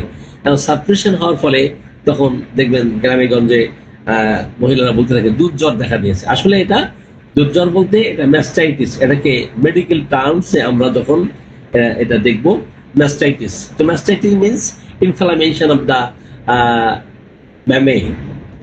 তাহলে স্তনের প্রদাহ সৃষ্টি হবে, কারণ দুধ যখন বের না হবে, সেক্রেশন না হবে, ডিসচার্জ না হবে, ওই সন্তান শুধুমাত্র একটা পাশের স্তনটা পান করবে। দেখবেন তারা এই দুধটা যদি ডিসচার্জ করতে না পারে, এই দুধ সাপ্রেশন হয়ে যায়, তো ম্যাস্টাইটিস দেখা যায়। এখন ম্যাস্টাইটিসের জন্য ব্রাইনিয়া অসাধারণ কার্যকরী একটি মেডিসিন। আমি ব্রাইনের একটা হিস্ট্রি বলি। তো সেটা হলো আমার খালাতো বোন, সে আদ্দিন হসপিটালে চাকরি করে। তো জেনাদা হয়ে যখন সে চাকরি করতো, তো বললো ভাই আমাদের কাছে একজন পেশেন্ট আছে, তো সে আমার বান্ধবী, কিন্তু তার টিউমার ভালো হয় না। আমি বললাম টিউমার হয়েছে কিনা এটা শিওর কিনা, টিউমার যেটা হয়েছে আসলেই টিউমার না অন্য কিছু। তো বললো সে টিউমারে আক্রান্ত, 3 বছর ধরে হোমিওপ্যাথি ওষুধ খাই, এটা ভালো হয় না। আমি অনলাইনে চিকিৎসা দিয়েছি। আমি বললাম আচ্ছা টিউমার কতটুকু সাইজ, টিউমারের সাইজ কতটুকু? বললো পুরা স্তন ধরেই টিউমার। আমি বললাম না, তাহলে এটা টিউমার না, এর পিছনে আমার হিস্ট্রি নিতে হবে, একটু অতীতের হিস্ট্রি জানতে হবে। আমি তখন বললাম আচ্ছা আপনার বাচ্চা কাচ্চা কয়টা? উনি বললেন 2 জন বাচ্চা। তো 2 জন বাচ্চা, এই সমস্যা কখন থেকে শুরু হয়েছে? তো তার বক্তব্য এই সমস্যা আমার দ্বিতীয় বাচ্চা যখন পৃথিবীতে আসলো, তো ও এক পাশের ব্রেস্টটা ফিডিং করে, আর এক পাশের ব্রেস্ট ফিডিং করে না, এক পাশের স্তন পান করে আর এক পাশে করে না। তো সাধারণত আমরা যেই ঘটনাটা বলতে চাচ্ছি যে যখন ব্রেস্ট ফিডিং একটা করবে না, সেখানে দুধ সঞ্চয় হবে, এটা ডিসচার্জ না হলে সেটা ম্যাস্টাইটিসে দিকে যাবে। তো আমিও ধারণা করে নিয়েছি এটা 100% এই দুধ চাপা পড়ার ফলে এটা দেখা দিয়েছে। যদিও ডক্টর বৃন্দ তার টিউমারের উপরে চিকিৎসা দিয়েছেন, তো টিউমারের যত মেডিসিন হোমিওপ্যাথিত আছে, কোনিয়াম হতে পারে, সেটা ব্রায়োনিয়া হতে পারে, হাইড্রোলাক্কা হতে পারে, অথবা আর অনেক মেডিসিন হতে পারে। তো ক্যালকিউলাস ফ্লোর হতে পারে, ক্যালকিউলাস কার্ভ হতে পারে। স্তনে যদি টিউমার হয়, অনেক রেমেডির কথা আপনারা চিন্তা করতে পারেন, কিন্তু আসলে টিউমার না আসলে ম্যাস্টাইটিস। তখন আমি নিশ্চিত হলাম যে এটা টিউমার না, এটা ম্যাস্টাইটিস। তো লক্ষণ নিলাম। আমি বললাম এটা কখন বাড়ে, কি করলে বাড়ে, কিভাবে বাড়ে? তিনি বললেন যে আমি তো নড়াচড়া করতে পারি না। তো নড়াচড়া করতে পারে না, মোশনে বৃদ্ধি, হাইড্রোলাক্কা তো আছে, ব্রায়োনিয়া তো আছে। ব্রায়োনিয়া গরম কাতর, হাইড্রোলাক্কা শীত কাতর। হাইড্রোলাক্কা গরম দিলে ভালো ফিল করে, আর ব্রায়ানে আর ঠান্ডা দিলে ভালো ফিল করে। তো আমি যখন ঝাড়ু দেই, রোগীর বক্তব্য, আমি যখন ঝাড়ু দেই ওই ব্রেস্টটা, যেই পাশটা আক্রান্ত ওই ব্রেস্টটা এক হাত দিয়ে ধরতে হয় এবং ঝাড়ু দিতে হয়, যেন মুভমেন্ট না করে, নড়াচড়া না করে। মুভমেন্ট করলেই তার স্তনের ব্যথা শুরু হয়ে যায়। এবং ব্যথার টাইপটা কেমন, তা আমি বললাম, এই কথা জিজ্ঞেস করাতে উনি বললেন যে সুস্পটানোর মতো ব্যথা। পিপাসা কেমন, বেশি।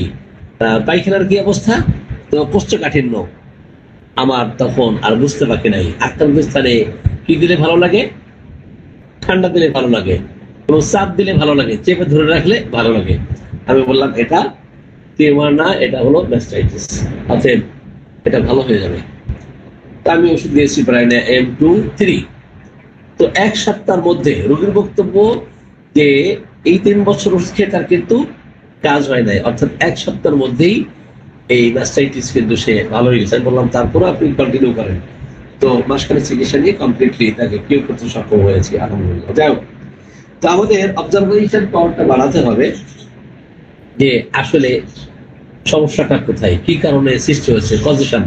আমরা আজকে পজিশন নিয়ে কথা বলতেছিলাম, তো পজিশন আলোচনা করতে গিয়ে তো সময় শেষ হয়ে গেছে। এনিওয়ে, তাহলে আমরা যখন দেখবো যে প্রেগনেন্সি চলাকালীন সময়ে তার কলিক পেইন শুরু হচ্ছে, নেরালজিয়া দেখা দিচ্ছে, আমরা এই গর্ভবতী রমণীকে কলচিন্তার কথা চিন্তা করব। আমরা যখন দেখব যে সন্তান প্রসবের পর ওই রমণীর ম্যাস্টাইটিস দেখা দিচ্ছে, সেক্ষেত্রে আমরা ব্রায়োনিয়া ফাইটোলাক্সা সহ অনেকগুলো মেডিসিন আছে, সেগুলোর কথা চিন্তা করব।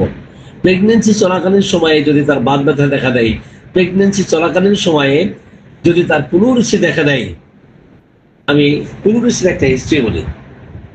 পুনরুষ্টি আজ থেকে প্রায় কত বছর, আমি তখন নতুন প্র্যাকটিস শুরু করেছি। তো ঢাকা থেকে আমার স্যার আসতেন, তো উনি 2004 সালে 3 থেকে 4 সাল সম্ভবত 1 বছর আমার চেম্বারে প্রতি মাসে একবার করে আসতেন। তো আমি ওই সময় একজন পেশেন্টকে স্যারের কাছে রেফার করলাম যে স্যার এই পেশেন্ট তো পুলিশিতে আক্রান্ত, তো ওনাকে কি মেডিসিন দেওয়া যায়। তো উনি হিস্ট্রি দিলেন, স্যার হিস্ট্রি নেওয়ার পরে ব্রায়োনিয়া দিলেন। তো ব্রায়োনিয়া কেন দিলেন, কাশি দিলেই তার বুকে ব্যথা শুরু হয়ে যায়, একটু নড়াচড়া করতে পারে না, যখন হাঁটে তখন বুকটাকে চেপে ধরে হাঁটে, পিপাসা বেশি, গরম সহ্য করতে পারে না, এত ব্যথা যে অজ্ঞান হয়ে যাওয়ার উপক্রম। ক্যালিকার ব্রায়োনিয়া অ্যাপ্লাই করলেন। ব্রায়োনিয়া অ্যাপ্লাই করে মোটামুটি কিছুটা ভালো, কিন্তু কমপ্লিট কিওর হয় না। যখনই তাকে ক্যালিকার দেওয়া হয়েছে, পূর্বের রোগ লক্ষণ আরো তীব্র থেকে তীব্র আকার ধারণ করেছে। তার কারণ ক্যালিকার দিলেই কিন্তু বাড়বে। এরপরে রোগী কমপ্লিটলি কিওর হয়েছে। তো একটা হিস্ট্রি। যখন আমরা দেখব যে প্রেগনেন্সি চলাকালীন সময়ে অথবা সন্তান প্রসবের পরে সে ম্যাস্টাইটিসে আক্রান্ত হলে, ব্লুসিতে আক্রান্ত হলে, রিউমেটিজমে আক্রান্ত হলে, বাত ব্যথায় আক্রান্ত হলে আমরা ব্রায়োনিয়ার কথা, যদি কিনা চাপে ভালো লাগে, যদি কিনা সুস্ফোটনে ব্যথা থাকে, যদি কিনা মুভমেন্টে বৃদ্ধি হয় এবং কোষ্ঠকাঠিন্য, প্রচন্ড কোষ্ঠকাঠিন্য, ড্রাই স্টুল দেখা দেয়, একেবারে মিউকাস থাকে না স্টুলে, সেক্ষেত্রে আমরা অবশ্যই ব্রায়োনিয়াকে চিন্তা করব। অপরদিকে প্রেগনেন্সি চলাকালীন সময়ে অথবা সন্তান প্রসবের পর অসুস্থতা দেখা দিলে, বিশেষ করে দুর্বলতা এবং prolapsus of uterus, back pain, haemorrhage, দেখবেন ক্যালিকারমের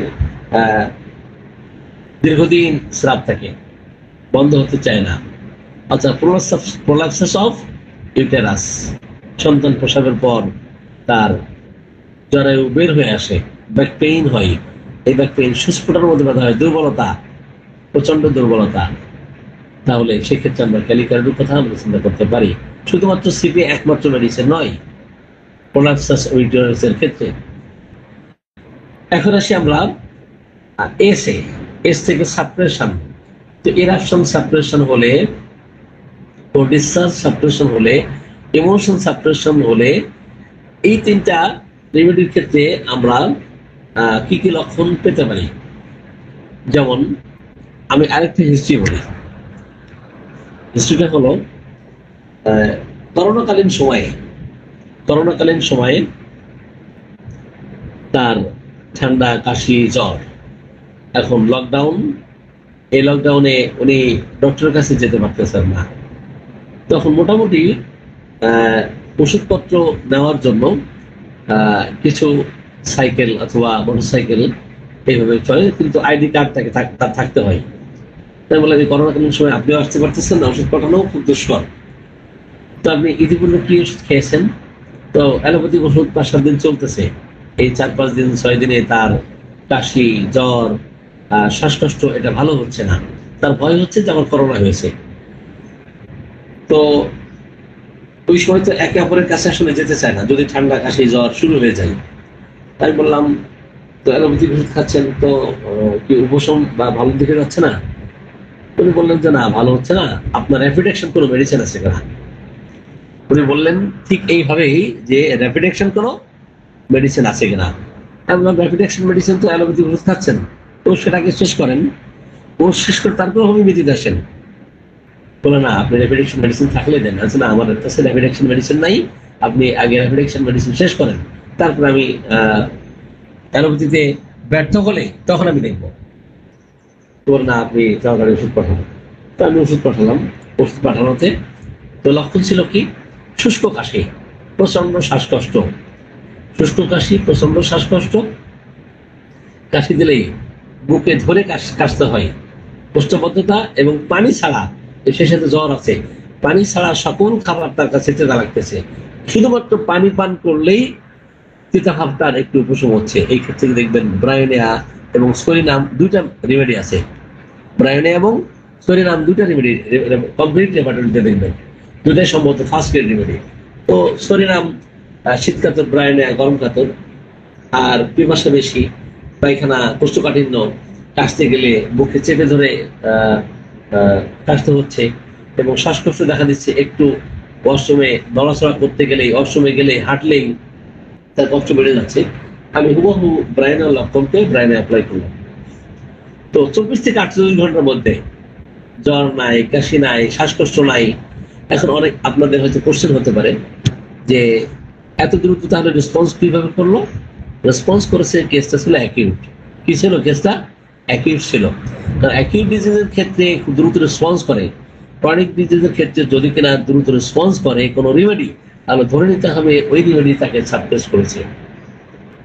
আপনাকে তখন নতুন করে আবার রিকেস চেকিং করতে হবে। এনিওয়ে, উনি খুশি হয়ে গেলেন। এর পরের দিনে উনি বললেন আমি আর ঢাকায় থাকবো না, নারায়ণগঞ্জ চলে যাবো। তাই বললাম যদি লকডাউন না খুলে কিভাবে যাবেন? যাই হোক, উনি 2 দিনের মধ্যেই আলহামদুলিল্লাহ সুস্থ হয়ে গেলেন। কিন্তু কিছুদিন পরে গিয়ে ওনার শরীরে দেখা দিল। কিছুদিন পরে গিয়ে ওনার শরীরে স্কিন ডিজিজ দেখা দিল, যেটা কিনা অতীতে ছিল। এই স্কিন ডিজিজ দেখা দেওয়া তো উনি আমাকে ফোন দিলেন। আমি বললাম আপনি এই স্কিন এরাপশনে, স্কিন ডিজিজে কোনো রকম এক্সটার্নালি, ইন্টারনালি, অ্যালোপ্যাথিক সকল প্রকার ওষুধ এগুলো কিন্তু নিতে পারবেন না, দিতে পারবেন না, অ্যাভয়েড করতে হবে। যদি আমার এই নিয়ম কানুন মেনে চলতে পারেন, আপনার এই হাঁপানি বা অন্য সমস্যা দেখা দিবে না। তো স্কিন ডিজিজ আস্তে আস্তে বাড়তেছে, খুব ভয়াবহ রূপ দেখা দিয়েছে। কিন্তু একেবারেই আর সমস্যা নাই। উনি এটা সহ্য করতে না পেরে শেষমেশ উনি কি করলেন? আবার বেশ কয়েক মাস পরে গিয়ে উনি এই স্কিন ডিজিজের উপরে মলম প্রয়োগ করলেন। তখন এরপরে তার অতীতে বাত ব্যথা যেটা ছিল সেটাও কিন্তু ভালো হয়েছিল। এখন সেই বাত ব্যথা এবং তার সাথে নতুন করে যুক্ত হয়েছে ডায়াবেটিস। দেখেন, আমি যখন চিকিৎসা দিলাম মেন্টালি, ফিজিক্যালি ভালো, কিন্তু এই স্কিন ডিজিজ যখন উনি অ্যালোপ্যাথিক ওষুধ নিয়ে এক্সটার্নালি, ইন্টারনালি উভয় মেডিকেশন উনি নিয়েছেন, নেওয়ার ফলে কি হয়েছে? এটা সাপ্রেস করেছে। সাপ্রেস করার পর তার ডায়াবেটিস, তার ঘুম হয় না এবং বিভিন্ন ধরনের জটিলতা তৈরি হয়েছে। তো আমি ওনাকে আগেই প্রেডিকশন করেছিলাম। আমি বললাম দেখেন, আপনি তো এটা নিচ্ছেন, যে রোগ ছিল পূর্বে এ রোগ তো আসবেই, সেই সাথে নতুন করে রোগ কিন্তু আর যুক্ত হবে। আপনি এই কথাটা ডায়েরিতে লিখে রাখেন। তুমি বলে আপনি বদদোয়া করতেছেন, যে বদদোয়ার বিষয় না, আমি আমার অভিজ্ঞতা লব্ধ জ্ঞান দিয়ে আমি বলতেছি, এটা বদদোয়া না। যাই হোক, তো এই হলো অবস্থা। আমরা পেশেন্টদেরকে সতর্ক করার পরেও তারা সতর্ক হয় না। মনে করে আমরা যেমন গতকাল আমাদের এখানে সম্ভবত জাকিয়া সুলতানা ম্যাডাম আজকে আছেন কিনা আমি জানি না, ওনার বাড়ি ফেনীতে। ওনার বাচ্চা ছিল হচ্ছে ঠান্ডা, কাশি, জ্বর, শ্বাসকষ্ট লেগেই থাকতো, এবং সেই সাথে কান ব্যথা, প্রায় প্রায় জ্বর হওয়া এবং প্রচন্ড তার কান ব্যথা দেখা দেওয়া। এটা কোনোরকম অ্যালোপ্যাথি চিকিৎসা ভালো করতে পারতেছিল না। আমি সম্ভবত তাকে মেডোনিরাম দিয়েছিলাম। তো মেডোনিরাম দেওয়াতে তার এই 5-7 মাস পরে স্কিন ডিজিজ আছে কম বেশি, এর মধ্যে ওষুধ দেওয়ার পরে এটা দেখা দিয়েছে, বাড়ে কমে। তো এরা সব দেখা দিচ্ছে পুজ হচ্ছে। তো উনি বললেন, স্যার আমার হাজবেন্ড তো বকাবকি করতেছে, তো হোমিওপ্যাথিতে কতদিন সময় লাগবে? আমি বললাম, আপনার মেয়ের প্রধান সমস্যা কি ছিল? বলে চুলকানি। না, চুলকানি ছিল না, আপনি ভুলে গেছেন। আমি বললাম, প্রধান সমস্যা অতীতে কি ছিল? তো উনি পরে বললেন যে অতীতে তো ঠান্ডা, কাশি, জ্বর, শ্বাসকষ্ট লেগেই থাকতো। আচ্ছা, এখন সেগুলো আছে? বললো না, এখন সেগুলো নেই। আচ্ছা, আপনি ডাক্তার হয়েছেন হোমিওপ্যাথিক, কিন্তু হোমিওপ্যাথির মূল যে বিষয়গুলো, এগুলো কিন্তু আপনি আয়ত্ত করতে পারেন নাই, বা এটা ফলো করেন না। আমি বললাম, ভিতর থেকে রোগ লক্ষণ বাইরে প্রকাশিত হলে এটা কি ডিরেকশন অফ কিওর না? হেরিস ল ফলো করে না? তো আপনি কেন অস্থির হচ্ছেন? তার স্কিন ডিজিজ নিয়ে এরাপশন নিয়ে কেন আপনি অস্থির হচ্ছেন? যাও, একটু বকাঝকা করার পরে বলে, স্যার আসলে কি করব, আমার সন্তান এই চিৎকার করে ব্যথার জন্য। আমি বললাম, এটা তো দীর্ঘদিন থাকবে না, সর্বোচ্চ 2 মাস, 4 মাস, 6 মাস থাকুক। কিন্তু আপনার সন্তান হাঁপানি, জ্বর, ঠান্ডা, কাশি, কান ব্যথা, আর কান ব্যথা হলে যাতে কান ব্যথা হয়েছে, দাঁত ব্যথা হয়েছে, ভুক্তভোগী পেশেন্টরাই বলতে পারবে এটা যন্ত্রণা কতটা তীব্র থেকে তীব্রতর হয়। তো আপনি মৃত্যুর আগ পর্যন্ত শ্বাসকষ্ট থেকে যদি নিষ্কৃতি পান এবং ঠান্ডা, কাশি থেকে চিরতর এসে মুক্তি পাই, তাহলে এটা ভালো না এই স্কিন ডিজিজ 2-4 মাস থাকলে তার জন্য খুব কষ্টকর হচ্ছে? কোনটা ভালো? আমি বুঝলাম না। যাই হোক, বকাঝকা করার পরে উনি বললেন, ঠিক আছে স্যার, আমি ধৈর্য ধারণ করবো। এনিওয়ে, তাহলে আমরা এই ধরনের সাপ্রেশন যখন দেখবো, এরাপশন সাপ্রেস হচ্ছে, ডিসচার্জ সাপ্রেস হচ্ছে, এই ক্ষেত্রে তার কলিক পেইন শুরু হচ্ছে, এই ক্ষেত্রে তার নিউরালজিক পেইন শুরু হচ্ছে, হ্যাঁ, আমরা কলচিন্তার কথা চিন্তা করবো। যদি এরাপশন সাপ্রেসড হয়ে তার বাত ব্যথা দেখা দেয়, তার প্লুরিসি দেখা দেয়, তাহলে আমরা ব্রায়নের কথা চিন্তা করতে পারি, যদি কিনা তার সুস্ফোটন ব্যথা থাকে এবং সঞ্চালনে বাড়ে। যদি কিনা এরাপশন সাপ্রেস করার পর, অথবা ঘাম চাপা পড়ার পরে, অথবা ইমোশন তার সাপ্রেস হওয়ার পর তার বিভিন্ন ধরনের জটিলতা তৈরি হয়, সেক্ষেত্রে ক্যালিকার অসাধারণ। কিন্তু যাদের স্কিন ডিজিজ সাপ্রেস হয়েছে, এরাপশন সাপ্রেস হয়েছে, এটা ভয়ঙ্কর রূপ ধারণ করে, তো অনেক পেশেন্ট সহ্য করতে পারে না। এই জন্য খুব সূক্ষ্ম মাত্রা অ্যাপ্লাই করতে হবে, এবং খুব বেশি অ্যাপ্লাই করা যাবে না। অধিক দিন যে অ্যাপ্লাই করতে হবে, এটা এভাবে দেওয়ার সুযোগ। এনিওয়ে, অলরেডি 7:30 বেজে গেছে, আমরা পজিশনাল ফ্যাক্টর শেষ করতে পারলাম না। যাও, এখন আমরা তার চেহারা, তার অঙ্গভঙ্গি দেখে কিভাবে বুঝবো যে এটা পলিসিন, এটা ব্রায়ানিয়া, এটা কেমিক্যাল? তাহলে তার বডি বিল্ড, তার কমপ্লেকশন, তার ডায়াথেসিস, তার এনার্জি লেভেল, তাই না? কিভাবে বুঝবো? এগুলো কি আমরা আরেকটা পার্টে আলোচনা করবো? জি, আপনারা সকলে মিউট আছেন, আনমিউট করার সুযোগ নাই, আমি অলরেডি আপনাকে মিউট করে দিয়েছি। তো আমরা একটু রিমেডি রিলেশনশিপে যাই। যেমন কলোসিন এর সাথে কফিয়া এবং কফি কিন্তু এন্টিডোট করে। কেউ যদি কফি পান করে, কলোসিনের ক্রিয়া নষ্ট হয়ে যাবে। কেউ যদি কলোসিন এরপরে ক্যামোমিলা, পুষ্টিকাম যদিও কলোসিনের সাথে অনুগ্রহ পরিগ্রহ, কিন্তু এন্টিডোটও করে। কলোসিনের সাথে কোষ্টিকাম অনুপ্রয়োগ পরিপ্রয়োগ, ম্যাক্সিমাম অনুপ্রয়োগ পরিপ্রয়োগ, অনুপ্রয়োগ পরিপ্রয়োগ, পরবর্তীতে ফলোডল রিমেডি হিসাবে কলোসিনথের পরে ব্রায়োনে আসতে পারে, লাইকোপোডিয়াম আসতে পারে। এইগুলো আমাদের কোন রেমেডির পরে কোন রেমেডির কি সম্পর্ক আছে এটা একটু জানতে হয়, তা না হলে দেখবেন ক্রনিক পেশেন্টদেরকে আরোগ্য করা অনেক কঠিন। যেমন কলোসিন খুব ভালো কাজ করেছে, বাট কমপ্লিটলি কিওর করতেছে না, তার ইমোশন সাপ্রেশন আছে, বিরক্তি, ক্ষোভ, রাগ, মাঝে মাঝে দেখা গেল সে শরীর রাগে শরীর কাঁপতেছে। আপনি কলোসিনথের পরে অবশ্যই স্টেম সিগারেট অ্যাপ্লাই করবেন। স্টেম সিগারেট অ্যাপ্লাই না করলে এই পেশেন্টকে আপনি ভালো করতে পারবেন না। ব্রায়োনিয়া, ব্রায়োনিয়ার সাথে অ্যাকোনাইট, ক্যামোমিলা, পালসিল্লা এগুলো অ্যান্টিডোট করে, কিন্তু কমপ্লিমেন্টারি এবং ব্রায়োনিয়ার ক্রনিক মেডিসিন কিন্তু অ্যালোমিনা। ব্রায়োনিয়ার কমপ্লিমেন্টারি সালফার, ব্রায়োনিয়ার কমপ্লিমেন্টারি রাস্টক্স, যদিও রাস্টক্স এবং ব্রায়োনিয়া অনেকেই সকালে বিকালে দিতে থাকেন। নো, ব্রায়োনিয়ার সিমটম আলাদা এবং রাস্টক্সের সিমটম আলাদা, একদম বিপরীত সিমটম, কিন্তু একটার পর একটা অনুপ্রয়োগ পরিপূরক হিসেবে কাজ করে, আবার অ্যান্টিডোট হিসেবেও কাজ করে। কিন্তু ব্রায়োনিয়ার ক্রনিক মেডিসিন কিন্তু অ্যালোমিনা। আমি অসংখ্য পেশেন্টকে ব্রায়োনিয়া দিয়ে অর্ধেক ভালো হয়েছে বা 40% ভালো হয়েছে, 60% ভালো হয়েছে, বাকিটা ভালো হয় নাই। অ্যালোমিনার ক্ষেত্রে পেয়েছি, অ্যালোমিনিয়া দিয়েছি, চমৎকার কাজ করছে, খুব চমৎকার কাজ করছে। তাহলে এগুলো আমাদের একটু জানতে হবে। অ্যালুমিনা গভীর ক্যালসিয়াম মেডিসিন। অ্যালুমিনা এত বেশি গভীর ক্যালসিয়াম, বিশেষ করে যারা শততমিক অ্যাপ্লাই করেন, শততমিক অ্যাপ্লাইয়ের সময় একমাত্রাই কাজ হলে দীর্ঘ মাস দীর্ঘদিন এটা বন্ধ রাখতে হয়। এই জন্য খুব সাবধানতা অবলম্বন করতে হয়। অ্যালুমিনা এটা ধীর গতিশীল, অনেক ধীর গতি, কিন্তু অ্যালুমিনা যখন ব্যর্থ হবে তখন সোনা দোষ থাকলে সালফার অ্যাপ্লাই করতে হবে। আমি অ্যালুমিনা একটা ঘটনা বলি। এই রোগীর বাসা কোথায়, সিরাজগঞ্জ না, যাক বলে যাচ্ছে, টাঙ্গাইলে।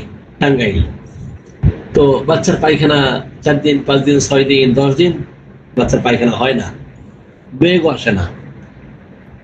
তো আমি বললাম যে আপনার এই বাচ্চার সমস্যা কতদিন ধরে? বললো জন্মের থেকেই এই অবস্থা, জন্মের পর থেকেই। আমরা নিশ্চয়ই আপনি হয়তো ব্রেস্ট ফিডিং করার নাই ঠিক মতো, বাহিরের যে কৃত্রিম দুধ সে পান করছে।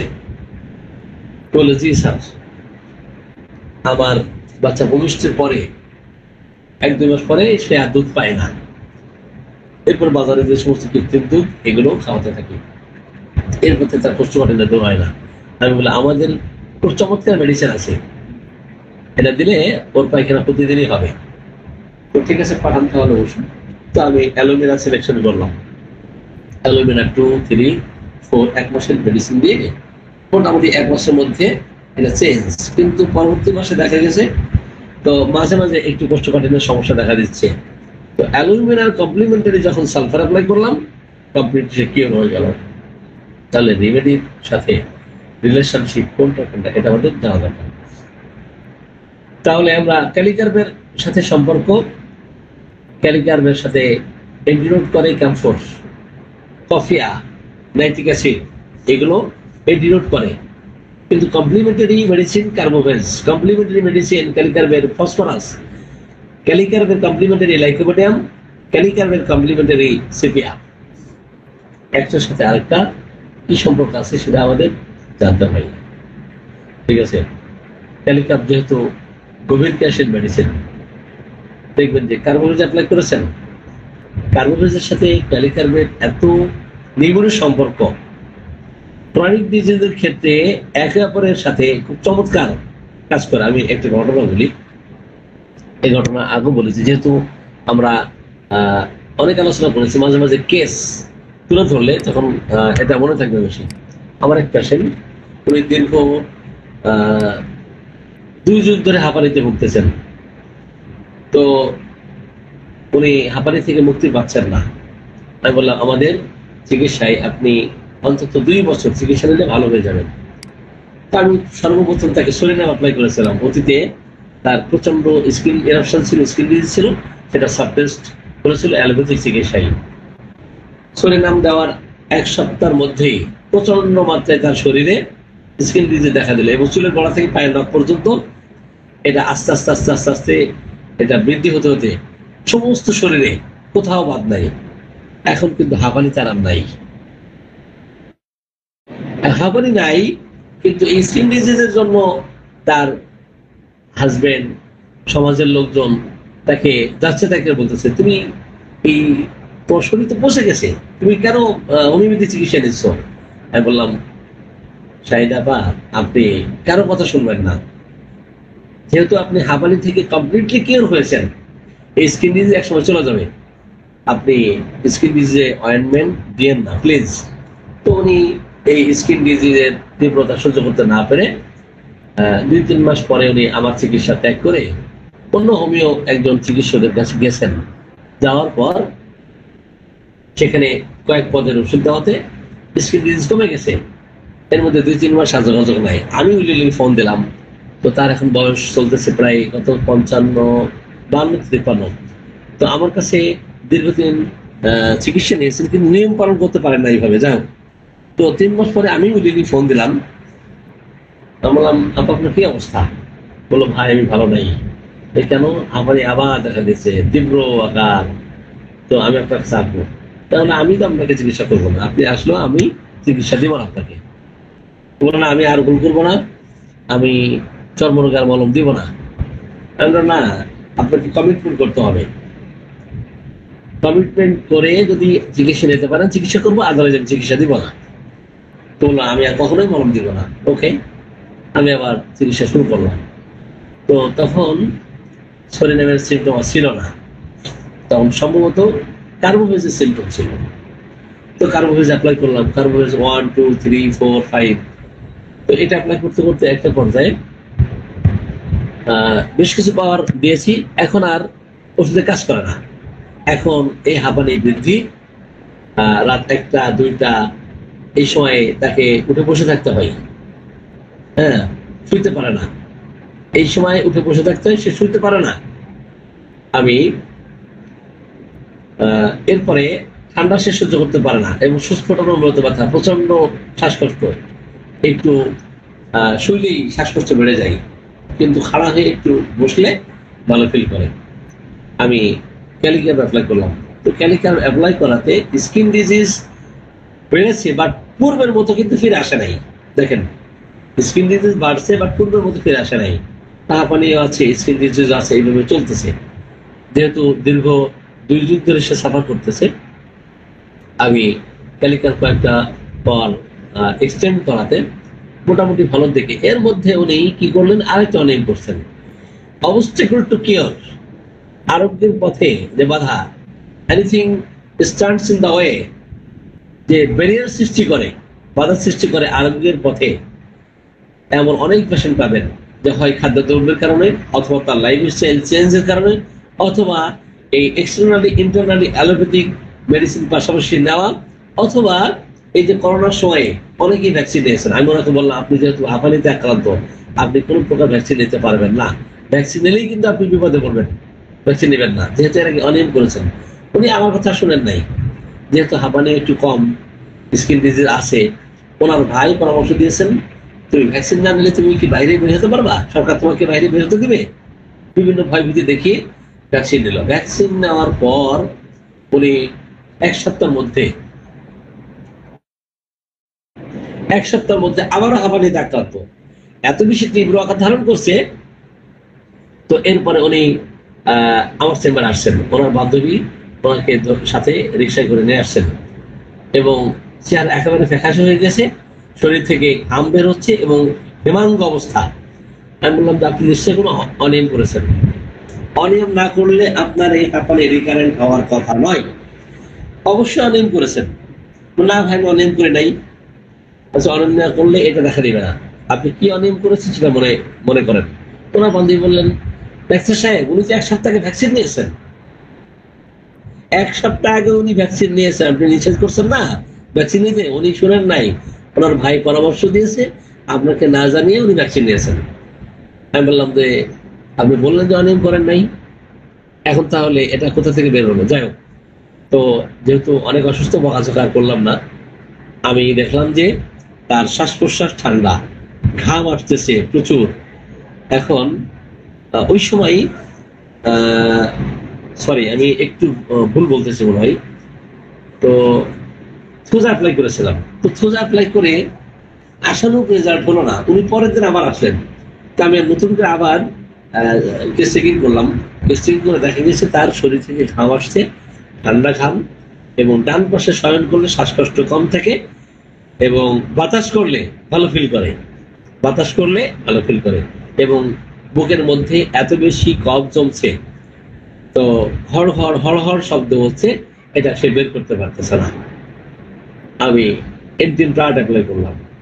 তো এন্টিম প্লাট অ্যাপ্লাই করাতে মোটামুটি 24 থেকে 48 ঘন্টার মধ্যে এই হিমাঙ্গ অবস্থা এবং শ্বাসকষ্ট কিছুটা সে এখান থেকে নিষ্কৃতি পেয়েছে। তাই বললাম, বারবার যে আপনি অনিয়ম করতেছেন, এটা কেন করতেছেন? আপনি স্কিন ডিজিজে মলম দিলেন, অ্যালোপ্যাথিক ওষুধ খাইলেন, আবার মাঝখানে হোমিওপ্যাথিক ওষুধ সহ একাধিক ওষুধ দিল, সেগুলো করছেন, ভ্যাকসিন নিতে নিষেধ করেছি, এটা করছেন, আপনাকে কে চিকিৎসা করবে বলেন? তো যাই হোক ভাই, আমি আর অনিয়ম করবো না, আমার ভুল হয়ে গেছে। তো যাই হোক, উনি বেশ কিছুদিন মোটামুটি ভালো ছিলেন। হঠাৎ করে 2-4 মাস পর আবার ভাই আমার তো শ্বাসকষ্ট দেখা দিচ্ছে। আমি এই শ্বাসকষ্টের পিছনে তো এই যে অনিয়ম, এই যে স্কিন ডিজিজ যে পরিমাণে বের হয়েছিল, ওই স্কিন ডিজিজ পূর্বের মতো ফিরে না আসলে আপনি সুস্থ হতে পারবেন না। তো এর মধ্যে উনি আবার রিসেন্টলি 1 মাস আগে আসছিলেন। আসাতে দেখেন কার্বোভেজ আমি কার্বোভেজ সিন্ড্রোম আবার পেয়ে দিয়েছি, সম্ভবত 16 কি 17 দিয়েছি। দেওয়াতে প্রচন্ড শ্বাসকষ্ট বাড়ছে, চুলকানি বাড়ছে। তো উনি আবার আসলেন যে শ্বাসকষ্ট বাড়ছে, চুলকানি বাড়ছে। আমি ফাইটান দিলাম, ফাইটান দিয়ে বিদায় করেছি। তো এখন আলহামদুলিল্লাহ স্কিন ডিজিজ বৃদ্ধি আছে, শ্বাসকষ্ট কম আছে। তো আমি বেশ কিছু পেজ শেয়ার করেছি, অনেক সময় আমরা আজকে নিয়ে ফেলেছি। সকলকে ধন্যবাদ জানিয়ে, সকলের সুস্বাস্থ্য কামনা করে, সকলের দীর্ঘায়ু কামনা করে আজকের মতো আলোচনা এখানে শেষ করছি। আমা আলাইনা ইল্লাল বালাগ। আসসালামু আলাইকুম ওয়া রাহমাতুল্লাহ। সকলেই ভালো থাকুন এবং সুস্থ থাকুন। কারো কোনো কোশ্চেন থাকলে হাত তুলবেন, আমি আপনাদের সকলকেই যে